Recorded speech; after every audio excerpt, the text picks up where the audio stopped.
beriman. Kembali dengan konco-konconya, aku hanya manipulasi dengan mereka kok, tenang aja. Nah, makanya dalam Quran Allah menggambarkan orang-orang munafik itu wa idza qamu ila sholati qamu kusala. Mereka bukan nggak salat, tapi dirinya males. Oh, big boss ikut ya. Oh, paling depan. Karena dapat poin nih, gitu. Gimana? Ya, kalau dalam contoh Rasulullah SAW ngajak perang tuh seperti ya, Abdullah bin Ubay, salah satu contoh munafik, dia bawa 300 pasukan tuh ketika perang Uhud. Nah kan yang namanya perang resikonya kalau misalkan nggak bisa, mati nyawa resikonya melayang, 300 pasukan tuh diselewengkan. Nggak berani buat perang. Nah ini munafik bunda, jadi hatinya tidak membenarkan. Itu fatal. Kenapa? Subhanallah ya, diulangi lagi deh Bi doanya Bi yang tadi Bi supaya enggak, karena bohong itu, Bunda pengen tanya nih, bohong itu bohongnya seperti apa sih? Kadang-kadang kita bilang, kita kan bohong untuk kebenaran. Ya, yang bagaimana? Bohong dalam hal yang benaran. Contoh, ada orang datang bersama kita nih, kita lagi kumpul, dia bawa-bawa pedang. Gitu kan, kamu lihat gak si Fulan? Yang tadi ini aku lagi ngejar dia mau bunuh. Nah, padahal kita tahu. Dan dia di awal sudah datang pada kita minta pertolongan. Lantas di situ, oh dia ngumpet noh di belakang pintu. Nah, itu salah. Misalkan mau menyelamatkan nyawa. Aku nggak lihat tuh. Mana? Bohong yang tadi maksud Bunda dalam hal kebaikan, karena untuk menyelamatkan nyawa seseorang. Kalau di zaman sekarang yang kayak misalnya terjadi di persidangan atau apa gitu kan, sebagai saksi atau sebagai pengacara, mohon maaf misalnya dia membela padahal dia tahu itu misalnya salah seseorang gitu, tapi dia harus membelanya. Ini bagaimana ini posisinya? Oh jelas, makanya kan kata Rasulullah, hakim atau pengacara atau polisi yang nyangkut di neraka 2, yang di sorga 1. Jadi banyakkan yang nyangkut di neraka. Ada 3, yang 2 nyangkut di neraka. 1, yang nyangkut di neraka, dia orang alim. Ya pengacara kan bukan orang bodoh. Ya maksudnya bukan pengangguran banyak acara, bukan ya. Orang, cakep dan kan nggak pernah lepas dasi, keren gitu. Ya hakim, sampai Nabi menyebutkan 2 nyangkut ke neraka, yang 1 cuma di sorga. Yang 1 nyangkut di neraka dengan sebab apa? Dia alim, ngerti ilmunya. Dah. Ayo maju tak gentar membela yang bayar, gitu kan? Nah dia ngerti dengan ilmunya, dia politisir Bunda. Yang salah dibilang benar, yang benar dibilang salah, ini nyangkut ke neraka. Ada lagi nyangkut ke neraka, kenapa? Dia orang bodoh tapi diangkat menjadi hakim. Ada contohnya, ya ketika mau dihakimi, kamu kenapa? Ya mencuri? Oh ternyata apa kata yang mencuri? Pak, yang salah bukan saya. Terus gimana? Habis ketika saya lagi manjat bangunan rumahnya, itu kayunya patah. Berarti yang salah tukang bangunannya.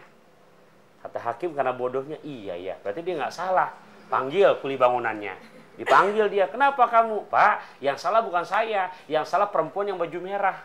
Terus kenapa? Habis begitu aku lagi bangun bangunan, lewat perempuan baju merah, aku tergoda. Dipanggil yang baju merah nih. Kata hakim, wah ditanya, kamu salah. Oh Pak, masalah baju merah yang salah bukan saya. Berarti siapa? Yang salah yang jualnya. Panggil lagi yang jualnya. Ini hakim dengan bodohnya nih, gitu kan? Panggil. Begitu dipanggil di sidang yang jualan, ditanya lagi, oh yang salah bukan saya Pak. Itu yang buat baju merahnya. Kenapa buat tinta jadi warna merah? Gitu. Nah ini yang bukan bidangnya memegang pun nyangkut ke neraka. Yang sebenar, yang satu yang betul-betul kulil haq walau kana murron. Berani berkata yang benar walaupun pahit kenyataannya. Itu yang mungkin ya bukan rada sulit ya terjadi di fenomena dalam kehidupan kita, memang demikian adanya. Dan kadang memang kan di negara kita juga Bi yang salah pun dia berhak mendapatkan pembelaan gitu loh ya. Jadi gimana ya ini kita mempertahankan kewajiban kita sebagai pengacara terutama ya. Jadi agak-agak dilema juga gitu kalau membela yang salah. Kumaha tuh? Ya, kalau misalkan dia mencari keberkahan rezeki yang dia terima, dia harus betul-betul pelajari. Nah, ketika ketahuan salah dia nggak boleh gengsi, berjiwa besar. Maaf, aku nggak bisa teruskan. Mudah-mudahan di Indonesia banyak nih yang seperti itu ya. Amin. Jangan pernah takut untuk mengatakan kebenaran siapapun dia, jabatannya apa, orang kecil maupun orang yang besar, bukan besar badannya ya, tapi besar jabatannya, besar titelnya dan sebagainya.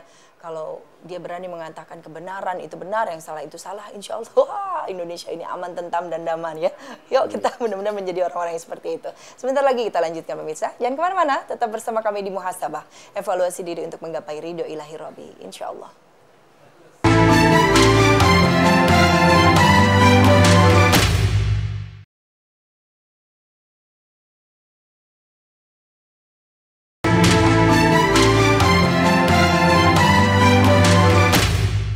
Pemirsa yang dirahmati Allah dimanapun Anda berada, yuk kembali kita lanjutkan kajian kita di Muhasabah. Evaluasi diri untuk menggapai ridho ilahi Rabbi. Kita membahas tentang macam-macam penyakit hati ya, dan hari ini kita membahas tentang bahayanya dusta, bahayanya menjadi orang yang munafik yang kadang kita sadari atau tidak. Kita pernah, semua manusia pasti pernah merasakan itu ya. Makanya selalu beristighfar dan ada doa tadi yang sudah diajarkan Rasulullah, nanti kita akan ulang kembali. Nah di segmen ini kita berikan kesempatan dulu untuk yang bertanya ya Bi ya. Silakan dari Ibu mana? Ya. Assalamualaikum warahmatullahi wabarakatuh. Waalaikumsalam warahmatullahi wabarakatuh. Hai Bu Ina dari Majelis Taklim Arafah. Mau pengen bertanya nih. Iya. Gimana caranya supaya tidak durhaka tapi sakit hati juga? Durhaka sama siapa? Sakit hati sama siapa? Mertua. Oh gitu. Nah sering disakitin karena nyusahin juga. Yang kedua, kalau saya ingetin suruh sholat itu nggak pernah didengar gitu loh. Kalau suruh sholat, kalau nggak bisa duduk, berdiri, duduk, kalau tidak tiduran. Tapi tidak pernah dilakukan gitu loh. Saya tuh dalam hati tuh dongkol gitu dia. Sakit hati, saya bilang, aduh orang tua ini gimana sih gitu kan. Sakit hatinya hanya tentang karena ibu mengingatkan untuk ibadah saja ya, atau ada hal yang lain? Nyusahin juga sih, nyusahin gitu. Tapi dia masih seger, keadaan masih seger juga gitu loh. Karena tinggalnya dengan ibu? Ya? Tinggalnya dengan ibu? Dengan ibu, saya mertua saya ikut saya. Nah gitu ya. Ya, itu kira-kira saya durhaka nggak tuh? Aduh, luar biasa nih Ibu Ina. Ladang pahala sebetulnya ya. Ladang ibadahnya nih mertua. Mertuanya tinggal bersama Ibu Ina gitu ya, tapi mungkin karena usia gitu. Kadang-kadang Ibu Ina ini soleha banget nih Bi ya, mengingatkan orang tuanya. Mertua adalah orang tua kita ya, mengingatkan untuk ibadah. Tapi kadang bapaknya mungkin bilang, iya ntar aja gitu kan, tapi ya enggak gitu. Ibu Ina tuh pengennya sih sama-sama sholat gitu. Atau mungkin ada hal-hal yang menyusahkan yang lainnya, mungkin banyak ya penjabarannya Bi ya, kalau dibilang menyusahkannya itu mungkin panjang lah Bu Ina yang tahu lah ceritanya. Gimana Bi? Durhaka nggak sih ini Bu Ina gitu kan? Jadi ketika timbul di hati kedengkian, kemudian terekspresi lewat lisan, maka jadi sia-sia Ibu. Gitu. Ya, jadi yang sudah ya sudah, yang belum memang mertua kita sendiri, yuk jangan pernah malu-malu. Apalagi dia masih nyambung untuk dikomunikasikan, cium tangannya, minta ridho lahir batin. Ya, kenapa? Karena yang namanya orang tua, sekalipun ya dalam artian tadi Ibu sudah menyuruh sholat, kemudian dia nggak sholat, itu tugas Ibu udah lepas. Bukan kewajiban lagi. Gitu, satu gitu. Yang kedua, dialami oleh baginda Rasulullah SAW. Ya, tadi yang saya tersentuh hati, gue sebel nih orang tua gitu. Iya, nah, jadi pernah dialami oleh baginda Rasul pun. Sahabat curhat kepada baginda Rasul dan di situ kumpul ada Umar bin Khattab. Ya Rasul, aku sekarang sudah menjadi orang berhasil. Bisakah aku balas budi jasa orang tuaku? Rasul yang ditanya belum sempat jawab, Umar nyeletuk, nggak bisa. Kata sahabat yang nanya, Mar, kan aku nanya ke Rasul, ngapa lu yang jawab? Pokoknya nggak bisa. Itu Umar bin Khattab. Rasul pun diam di situ. Apa kata Umar bin Khattab? Aku punya alasan kenapa aku bilang nggak bisa. Ingat ketika dulu kamu kecil, kamu nggak sadar buang hajat dimanapun. Lebih-lebih di saat kamu sakit, orang tua kamu gendong kamu, cari obat, pindah dari rumah sakit yang satu nggak dapet, pindah lagi ke rumah sakit yang lain. Terus di otak orang tua kamu cuma satu, bagaimana anak saya selamat dan bisa sembuh. Sekarang kamu mau bilang mau balas budi, lantas kondisi orang tua kamu sudah papa, sudah lumpuh, sudah uzur, sudah pikun. Tanya dalam hati kamu, kamu gendong ke sana, kemari, pindah tempat yang satu. Kemudian apa yang terpikir di benak kamu? Pasti kamu nggak sabar, kapan orang tua saya selesai? Masya Allah. Dan ketika dulu orang tua, kalau diputar balik, nggak pernah hati orang tua terhadap anak, kapan anak saya meninggal, yang di otaknya terpikir bagaimana anak saya sembuh dan dapat obatnya. Diam langsung sahabat yang bertanya ini, Bun. Dan ingat, siapapun kondisinya, baik itu orang tua maupun mertua, apalagi mertua, Bunda. Ya, jadi yang sudah ya sudah, gitu. Ingat, itu ladang. Tadi Bunda sudah sebutkan, ladang amal buat kita. Sekalipun ketika kita sudah ingatkan baik-baik, dia tidak mematuhinya untuk hal ibadah, apakah itu yang namanya sholat, apakah mungkin itu puasa Ramadan, kita husnudzon. Mungkin dalam kondisi uzur, mertua aku sudah ternak penyakit pikun. Ingat ya, keluhan orang tua ketika anaknya yang diharapkan apa? Aku pengen, Nak, ketika dulu kamu buang hajat di pangkuanku. Aku pengen, dan orang tua nggak pernah ada rasa jijik. Aku pengen di saat nanti aku sudah tua, aku sudah tua ingatan, yang mana aku udah nggak mampu untuk bebersih sendiri. Aku nggak mau dengar ucapan ibu, ya Allah Karim, karena orang tua kita nggak pernah pun sedikit pun jijik atau gimana. Jadi begitu, Umi. Ya, setiap rumah tangga itu ada ujiannya sendiri-sendiri ya. Mungkin ibu ini diuji kesabaran ibu dengan mertua yang subhanallah ya. Memang kewajiban ibu Bunda, jangan bosan untuk mengingatkan untuk ibadah. Ketika ibu jalan dengan kesabaran, nanti juga kita akan menjadi orang tua. Iya, benar. Ya, yang di situ kita punya anak. Anak kita bisa jadi mendapatkan jodoh. Nah, itu menantu kita. Nah, ya nah ini mohon maaf bukan Taufikur Rahman menggurui. Ingat, keramat hidup kita dua, orang tua dan mertua. Kalau pengen berkah rezeki. Keramat hidup kita satu, kalau pengen berkah ilmu, guru-guru kita. Gitu, ya. Nah, mudah-mudahan curhatan secara pribadi sekaligus pertanyaan mewakili buat jamaah pemirsa ini menjadi jawaban yang sudah. Yuk, jangan sungkan-sungkan cium tangan mertua kita. Ya sudah. Istighfar, gitu. Istighfar terus, sabar. Semua orang pasti pernah mengalami rasa kesal kepada siapapun, suami, kepada anak, kepada orang tua. Kadang kita nggak sadar ya, aduh ini orang tua. Tapi kita istighfar, Masya Allah nih kalau orang tua udah nggak ada, kita nggak ada lagi yang kita bisa mintain doa. Sama mertua pun doanya insya Allah makbul insya Allah. Dan ketika misalnya orang tua memang kadang membuat kita jengkel, ya kita istighfar, astagfirullahaladzim, sabar. Insya Allah itu seperti yang kita bilang tadi ya, itu ladang ibadah, ladang amal kita. Saya malah bahagia, kita bahagia Bi kalau ada orang tua kita di rumah itu kita justru bersyukur. Aduh subhanallah ini. Kadang-kadang sikapnya tuh. Kadang-kadang cuman kita istighfar. Kita sendiri yang kita nanti akan mengalami tua seperti itu. Mungkin sifatnya itu lebih ke anak-anak melebihi itu gitu ya. Tapi mungkin kita kembali lagi ya, ini masa depan kita seperti ini, istighfar. Tetap kita nanti minta maaf lagi pada orang tua. Kalau untuk mengingatkan ibadah itu memang kewajiban kita untuk ibadah. Tapi kembali lagi nanti pertanggungjawabannya masing-masing. Tapi kewajiban ibu untuk mengingatkan, subhanallah. Sabar terus ya Bu ya. Mudah-mudahan jangan sampai sia-sia yang sudah ibu lakukan supaya terjadi amal ibadah. Amin. Insya Allah nasihat buat diri kita semua ya. Pemirsa jangan kemana-mana, kita lanjutkan setelah mau lewat ini ya. Tetap bersama kami di Muhasabah, evaluasi diri untuk menggapai ridho ilahi Rabbi. Insya Allah.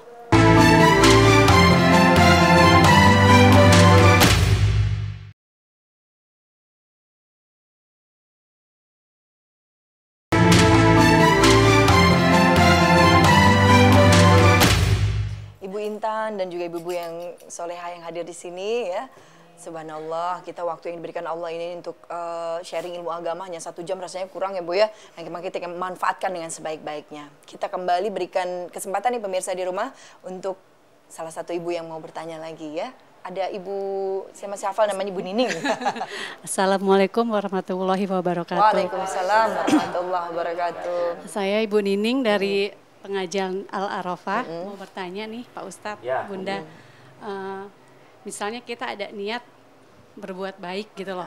Kayak ngundang anak yatim ke rumah gitu. Tapi kita takutnya dapat, maksudnya dari tetangga, takut pikirannya, ih kayaknya ria gitu. Tapi sebenarnya nggak ada sedikit pun gitu loh. Caranya gimana lah gitu, maksudnya kitanya gitu loh. Terima kasih. Assalamualaikum warahmatullahi wabarakatuh. Waalaikumsalam warahmatullahi wabarakatuh. Ibu Nining ini senang berbagi ya, senang beramal soleh. Wah subhanallah. Tapi takut tetangganya ini menggunjing dengan hal yang buruk. Justru kalau mengundang anak yatim yang banyak di rumahnya atau kaum duafa, takut dikatakan wah mau pamer, mau sombong dan sebagainya. Gimana tuh Bi supaya tidak ada perasaan begitu atau mungkin Ya, jadi tadi memang sering terjadi di masyarakat. Lantas kita terkontaminasi dengan omongan-omongan atau bisik-bisik tetangga, gitu. Ya, tinggal kita secara pribadi bisa nggak menjaga hati kita. Kita sering bikin acara misalkan tablik akbar. Mungkin orang-orang yang nggak senang, tujuannya pamer gini-gini. Nah, yang mengetahui hati ria atau enggaknya diri kita sendiri. Sama Allah ya. Gitu ya. Ya, misalkan kita nggak minta ketika kita ngundang anak-anak yatim, tiba-tiba ada yang meliput. Timbul orang-orang yang misalkan kontra sama kita, nyumbang segitu aja pakai masuk TV, misalkan. Gitu kan, niatnya pamer begini. Nah, tolong, yang bisa menjaga hati ini bukan dia, tapi diri kita. Paling tidak, untuk Bu Nining yang bertanya, juga pemirsa buat kita, untuk meluruskan niat kita, jangan sampai terprovokasi dengan sangkaan-sangkaan para tetangga, sangkaan-sangkaan orang-orang yang niatnya memang seuzon sama kita, nggak suka sama kita. Nabi mengajarkan, sudah, kalau kita dengar omongan-omongan itu sampai kepada kita, ya Allah, ampuni dosa-dosaku yang dia nggak tahu. Itu balasannya. Ya Allah, jangan jadikan diriku terlena dengan ucapan-ucapan ini. Ya Allah, jadikan ya Allah diriku lebih baik di hadapanmu dari apa yang dia sangka. Nah, jadi ya kalau misalkan tahu GR enggaknya diri kita loh. Ya maksudnya walaupun orang pada ngomong dia tuh niatnya begini loh, terserah orang mau ngomong apa, yang penting hati kita lillahi ta'ala. Jangan jadi karena takut omongan orang jadi nggak ibadah, jadinya jadi nggak beramal ya. Tetap istiqomah untuk bersedekah. Ada rezeki nggak ada rezeki, ya Bi ya? Iya. Kapanpun, mau ada omongan apapun, yang tahu hati kita, niat kita kan Allah yang tahu ya. Biarkan saja orang mau berkata apa, istiqomahkan terus bersedekah, istiqomahkan terus beramal soleh apapun. Mau entah itu sedekah, entah itu misalnya sholatnya rajin atau apalah pengajiannya rajin gitu. Jangan pernah takut apa gunjingan orang yang negatif tentang kita. Selama niat kita lurus, selama niat kita baik, lillahi ta'ala karena Allah. Insya Allah. Nggak usah takut. Tapi juga jangan jadi sombong, jangan jadi GR juga tadi. Kalau memang kita nawaitunya, ya Allah aku ada rezeki nih, aku pengen ngundang anak-anak yatim atau kaum duafa, tapi bukan bermaksud untuk dinilai orang, aku ini punya banyak harta atau sombong. Tidak ya Allah, ini karena aku hanya ingin berbagi kepadamu gitu. Luruskan niat apapun, mau kemanapun, naik haji, kayak umroh, kayak sedekah, kayak pakai pakaian, kayak atau apapun. Jadi bukan hanya beramal ya, pakai baju aja yang kecil. Mana niat yang ikhlas dengan nanti yang ria. Benar. Yang ikhlas, contoh orang boleh nilai si Ahmad pekerjaannya kuli atau sebagai cuman ya di sawah. Begitu singkongnya pada panen, terbersit di hatinya, kebayang wajah gurunya. Lantas dia cuci itu singkong, niatnya tulus. Aku mau hadiahkan kepada guruku. Ketemu di tengah jalan sama si boy. Mat, mau kemana? Ke rumah guru. Bawa apa? Singkong. Ya namanya orang kampung, tapi niatnya tulus. Nah, berangkatlah. Ya, jelekin tuh si boy. Dasar si Ahmad orang kampung, kepo, primitif kan gitu. Ya, hari gini ke rumah guru bawa singkong gitu kan. Tapi niatnya tulus, Bu. Sampai ke rumah gurunya, bincang-bincang, mau pulang ditahan. Mat, tunggu, kata gurunya. Aku mau lihat di belakang ada apa. Dipanggil istrinya, si Ustadz ini. Ternyata di belakang ada seekor kambing. Dah, Mat nih bawa pulang. Wah, batang bawa singkong, pulang bawa kambing. Ketemu lagi sama si boy. Mat, kambing dari mana sampean? Dari Ustadz. Lu tadi bawa apa? Singkong. Pulang kambing. Nah, memang otaknya ngeres. Ini si boy nih. Gitu, hebat si Ahmad, bawa singkong pulang kambing. Aku nggak ngelepel singkong, mainnya di mall, langsung diborong tuh. Wah, jeruknya juga yang sangkis yang gede-gede, durennya montong. Gitu kan, udah jadi bingkisan besar karena dia mau sowan ke rumah gurunya, ngebayangin pasti pulang bawa kebo. Ya karena besar kan? Nah, ternyata apa yang terjadi? Sampai di rumah gurunya, dia udah bawa parcel yang begitu besar, mau pulang ditahan dulu. Ditanya itu istrinya ustadznya, di belakang ada apa? Ada singkong bawaan si Ahmad. Iya. Akhirnya nentengnya singkong. Salah niat tuh.